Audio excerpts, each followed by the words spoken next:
This is our standard modern 1133. It has an Anilam Wizard digital readout. You can see how it's set on 00, but we are going to move the table.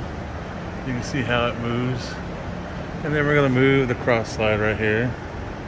And you can see how it moves up there. So we're going to go ahead and turn it on.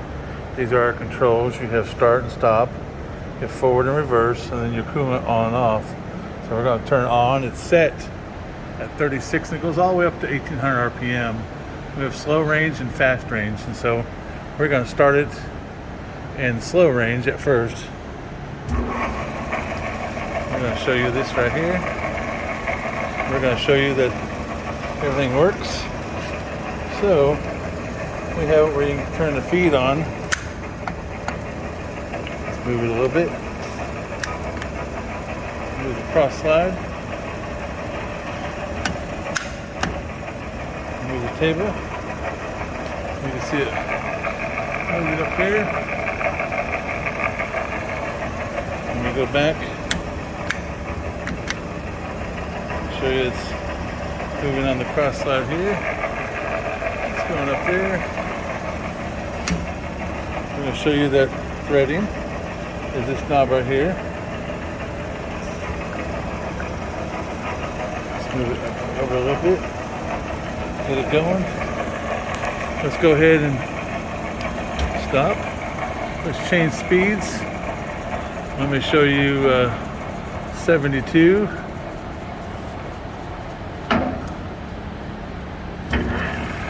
There's 72 right there.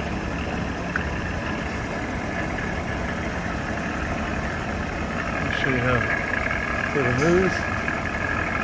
I'll show you how the threading works. Pull this lever up, lever down.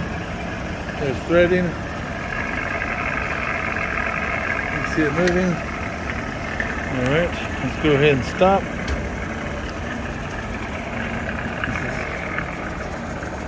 There's the end. There's the Anilam controller. Let's go ahead and change the speeds. Let's go 144. And like I said, this has a button where you can just turn right down here, where you can move forward and go right over to reverse, and it'll just change everything and start going reverse if you want. So we want to run it in forward motion, so we don't want to run it in that. It does inch and metric threading by adjusting this knob right here in and out. You can do inch or threading. You can go right-handed threads, or right hand feed, left hand threads, or you can flip it around the other way. You can get left-handed feed, right-handed threads. And so we can turn it on, and you can see now we're going the other way, coming back towards 0.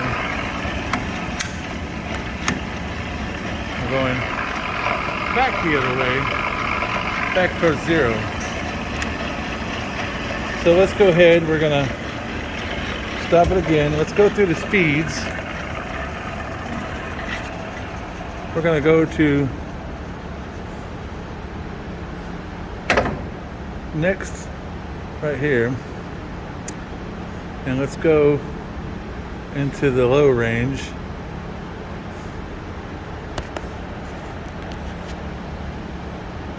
And then let's turn it on.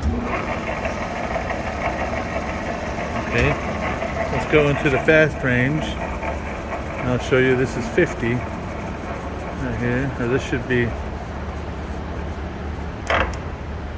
coming up. That right there is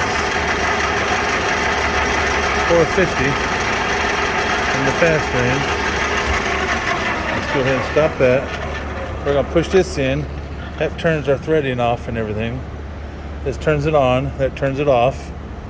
And so we're going to keep that off while we go up into these high speeds here. We're going to crank it up to 900.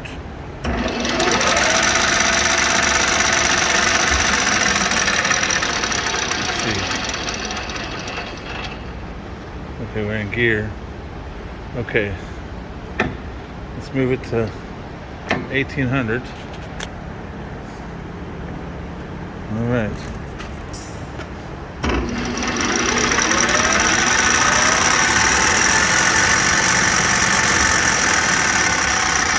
We're here in the gear move.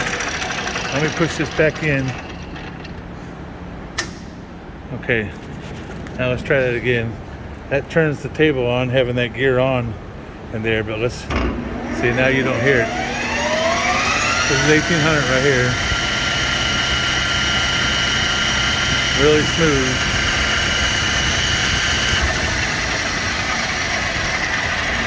Let's go ahead and let's run it back at 900 to show you that what you were hearing was the gear enabled for the be able to move that. And so what we're going to do is we're going to go back to 900 and show you it's actually really smooth. So here we go, 900. There's no noise. And I'll explain what that gear does. That gear that I push the button on, we'll open up the gearbox and I'll show you. We'll wait for it to stop and I'll show you what I'm talking about. In order for you to turn where you can run threads or you can run the power feed, it's gear driven. And so here in the gearbox, what you do is pushing this forward all the way across the right here turns this off where it does not run the thread or does not run the power feed on it. So, but what you can do is you pull it out, enables it in order to turn that on. And so it was in the on position. I forgot, when you run the higher speeds and you don't want the clanking, you just push it off and you can do that. You run manual, but if you want, if you're going to use the feeds and stuff like that, you definitely want to have it on. But it's gear driven, so it's going to make a little noise, and that's okay. But I just wanted, for the purpose of showing you of how the spindle sounds, the spindle doesn't have a noise. It runs really, really well. So I just wanted to clarify that and show you that everything runs really, really well on this, showing you everything. Let's go ahead and run it in low gear here. This is 144. So it runs really, really well. So this is a really nice standard modern. Really nice. It shows you right here where you can do threading and do the feeding cross slide. And it does have a taper attachment right here with it. That's it. Thanks.